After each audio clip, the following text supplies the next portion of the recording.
Bienvenidos a Cuba Republicana. El coronel Carlos Mendieta fue presidente de Cuba desde enero 18 de 1934 hasta diciembre 10 de 1935. Como verán, fue muy poco tiempo el que estuvo en el Poder Ejecutivo. Además, en esta época, los presidentes tuvieron un poder marginal, siendo todos instrumento político del coronel Batista, que estuvo por 6 años a la sombra del poder. En febrero de 1934 se fundó en Cuba el Partido Revolucionario Cubano Auténtico. Numerosos líderes del directorio, encabezados por Carlos Prío, se unieron al nuevo partido y Grau, que estaba en el exilio, fue designado su presidente. Antonio Guiteras, desde la clandestinidad, fundó la Joven Cuba, organización enfocada a derrocar a Batista.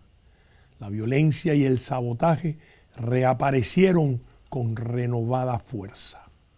El 7 de marzo de 1935 se dio inicio a una huelga general promovida por trabajadores del transporte, empleados públicos y otros sectores obreros, que fue brutalmente aplastada por el ejército y la policía del régimen. El 8 de mayo de 1935, el indómito Antonio Guiteras, líder de la Revolución Girondina de 1933, que creía en la libertad individual, fue traicionado por un compañero y cayó en el Morrillo de la bahía de Matanzas peleando contra las fuerzas de Batista. El fracaso de la huelga y la muerte de Guiteras consolidó el poder de los militares y la figura de Fulgencio Batista como árbitro de la política nacional, usando estos presidentes que respondían a sus decisiones y órdenes. Mendieta, de 1934 a 1935, José Barnet, del 35 al 36, Miguel Mariano Gómez, que fue la excepción que se le reveló a Batista en 1936, y Federico Laredo Bru, de 1936 a 1940. Estos presidentes, con la excepción de Gómez, fueron presidentes que respondían a los dictámenes de Fulgencio Batista. En esta época, el Partido Comunista, llamado posteriormente Partido Socialista Popular, como había hecho antes con Machado, se volvió hacia Batista y los militares. La respuesta del régimen de Batista fue abrirle los brazos.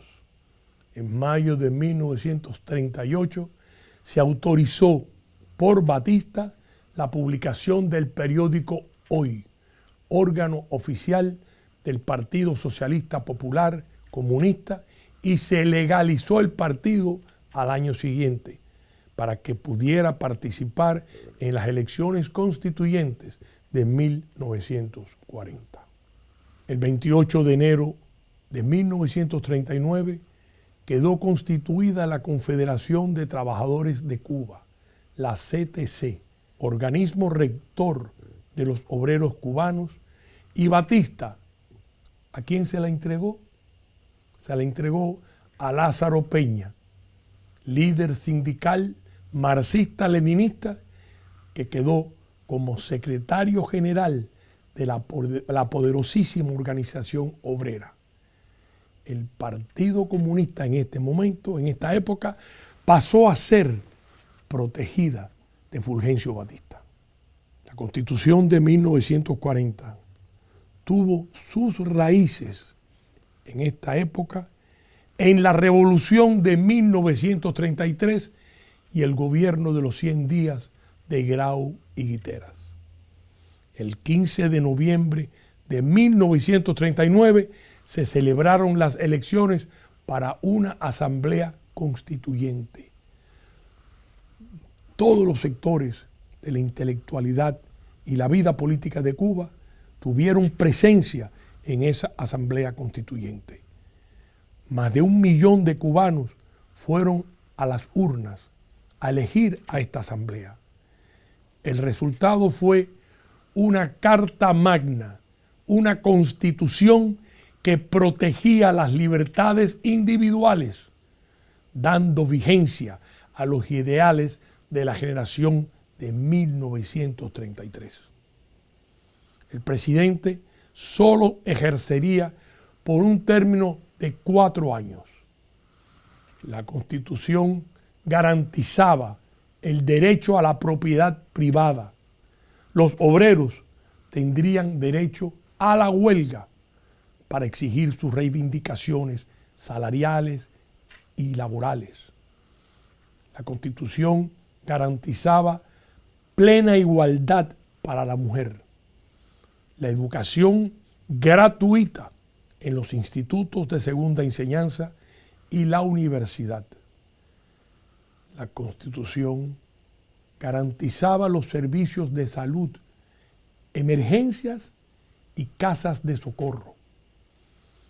Los obreros recibían vacaciones pagadas, salarios mínimos y derecho a la permanencia laboral, prohibido el despido de los trabajadores sin que les presentaran las causas por las que estaban siendo desplazados de sus trabajos.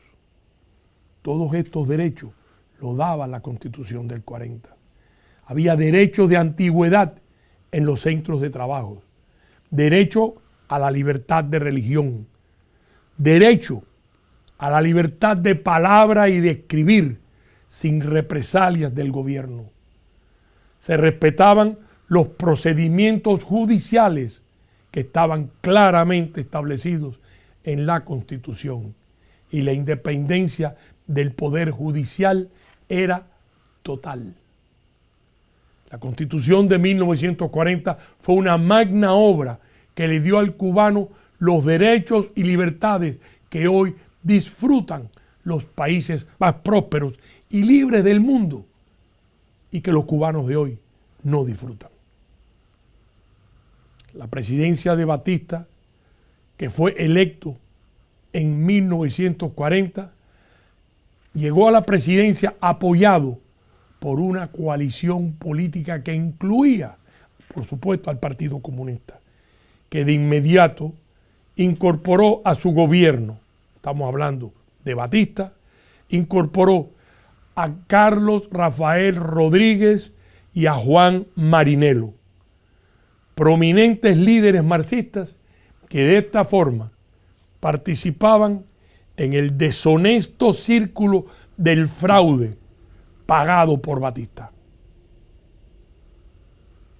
En 1943, la población de Cuba era de 4.778.000 habitantes. En 1945, Cuba contaba con más de 4 millones de cabezas de ganado. Para 1943, los cubanos habían desplazado de las empresas comerciales a los extranjeros. De los 12.000 comerciantes de grandes empresas que compraban al por mayor, de 12.000, 10.600 eran cubanos y solamente 1.400 extranjeros. En los pequeños comercios, lo que hoy llamaríamos cuentapropistas, de los 134.000 individuos registrados, 112.000 eran cubanos y 22.000 extranjeros. La Escuela de Medicina de la Universidad de La Habana era considerada entre las mejores universidades de América. Los médicos cubanos se distinguieron por su alto nivel profesional. La enseñanza del bachillerato tuvo una notable expansión. Fíjense en estos números. Habían 6 institutos de segunda enseñanza en las capitales de provincia. Pues a estas se sumaron 2 más en La Habana, 1 en Marianao y 12 más en las más importantes ciudades de Cuba, para un total de 21 institutos a nivel nacional con excelentes catedráticos. Se estableció además la Escuela Profesional de Periodismo, que fue fragua de magníficos periodistas. Se creó una escuela de artes plásticas anexa a la prestigiosa Academia de San Alejandro en La Habana y un excelente conservatorio provincial de música en Santiago de Cuba. En esta época se iniciaron las labores de la Academia de la Historia de Cuba y la Academia Nacional de Artes y Letras. La Segunda Guerra Mundial acercó más las relaciones entre Cuba y los Estados Unidos. Batista fue invitado por el presidente Franklin Roosevelt a Washington y el alcalde de Nueva York, Fionelo LaGuardia, lo recibió con todos los honores. Durante la Segunda Guerra Mundial, con la ayuda financiera de Estados Unidos, se construyeron las bases aéreas de San Juan y San Antonio para operar contra los submarinos alemanes en aguas del Caribe. El líder reformista Eduardo Chivas comenzó a transmitir los domingos a las 8 de la noche un programa de radio que llegó a tener la mayor audiencia de Cuba. En 1944 se celebraron las elecciones nacionales que ganó Ramón Grau San Martín, que de esta forma regresó a la presidencia acompañado de un enorme entusiasmo y apoyo popular. Señalamos, y esto hay que destacarlo, Batista entregó el poder pacíficamente y se fue de Cuba con una millonaria fortuna personal. El secretario general del Partido Comunista, Blas Roca, en esta época se refirió a Batista como una magnífica reserva de la democracia en Cuba. El 10 de octubre de 1944, Grau dio inicio a su periodo de 4 años en la presidencia de Cuba. Llegó como el abanderado del nacionalismo, un mesías revolucionario. Esto luce ser una recurrente patología del cubano. Las campanas se hicieron al vuelo y fue aclamado con la consigna Cuba para los cubanos. Grau y su Partido Revolucionario Auténtico representaban el ideal de decencia, de soberanía, de absoluta honestidad en la administración de los fondos del Estado. La victoria de Grau fue recibida como el líder reivindicador de las promesas de la Revolución de 1933. Pero la presidencia de Grau resultó ser un frenesí de corrupción. La violencia entre los grupos de pistoleros alcanzó una dimensión sin precedentes. En 1945, Fidel Castro, con un diploma del Colegio Jesuita de Belén, ingresó en la Escuela de Derecho de la Universidad de La Habana. Pronto se integró a los conflictos de las pandillas rivales y se le acusó de haber herido al líder estudiantil Leonel Gómez. Incorporado a la Unión Insurreccional Revolucionaria, la UIR, Fidel Castro tuvo como su padrino, el Godfather, a Emilio Tro, veterano de la Segunda Guerra Mundial y jefe de una de las más peligrosas bandas de pistoleros en Cuba. Grau nombró a Emilio Tro como director de la Academia de la Policía Nacional, posición que le otorgó protección para sus operaciones. La autonomía universitaria que impedía a las autoridades ingresar en el alto centro de estudios les proporcionó a los pandilleros un santuario para sus actividades. Emilio Tro murió en un tiroteo entre pandillas en el barrio de Orfila. La balacera duró por varias horas. Este hecho estremeció a la sociedad cubana. En esta etapa de violencia y corrupción, Eduardo Chivas, el abanderado de la decencia y la honestidad política, rompió con Grau y fundó el Partido del Pueblo Cubano, conocido como Ortodoxo. Su lema de campaña fue vergüenza contra dinero. En 1948 se postuló para la presidencia y perdió. Esta elección la ganó Carlos Prío Socarrás, que fue electo presidente en 1948. Esta fue, fíjense bien señores, la última elección libre de Cuba, donde se respetaron el mandato soberano del pueblo en las urnas. El nuevo presidente era una figura muy popular, forjada en la lucha contra Machado como uno de los líderes del Directorio Revolucionario Estudiantil. A los 45 años, Carlos Prío era un joven apuesto, con un porte elegante y simpática sonrisa. En la lucha había demostrado valor personal, agudo ingenio y capacidad de liderazgo.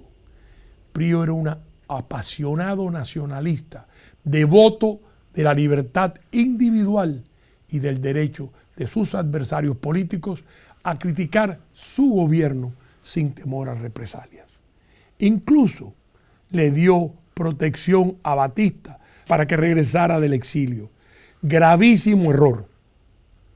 Carlos Prío fue un gobernante cordial y Cuba fue el mejor refugio de los perseguidos políticos de América, que encontraron en el presidente de los cubanos la mano amiga y generosa que mitigó las amarguras del exilio. En los años de gobierno auténtico se organizaron las cooperativas agrarias, se crearon las asociaciones campesinas, se fundaron la Universidad de Oriente y de las Villas, se organizaron los colegios profesionales, se estableció el Tribunal de Garantías, el Banco de Fomento Agrícola e Industrial, el Banco Nacional de Cuba, y se conquistó para los trabajadores el llamado diferencial azucarero, que les daba a los obreros un porcentaje de los ingresos de la venta del azúcar, y todo en el marco legal de las libertades individuales y la soberanía nacional. La corrupción administrativa continuó vigente y esto, señores, le restó crédito a la presidencia de Carlos Prío. La gran pasión política de Carlos Prío fue la libertad. Cuando fue gobierno, gobernó sin odios y cada vez que Cuba lo necesitó, se fue a combatir a los tiranos. Carlos Prío siempre estuvo presente en la lucha contra las dictaduras y los tiranos de Cuba, incluyendo el marxismo-leninismo. El 5 de agosto de 1951, el popular líder del Partido Ortodoxo, Eduardo Chivas, comenzó su programa radial como cada domingo y al final, con los micrófonos abiertos, dijo: pueblo cubano, despierta. Al tiempo que sacaba un revólver y se disparaba en el estómago. Esto fue llamado su último aldabonazo. El 15 de agosto, Eduardo Chivas falleció. Su muerte creó un vacío en el liderazgo político del Partido Ortodoxo y en el liderazgo nacional.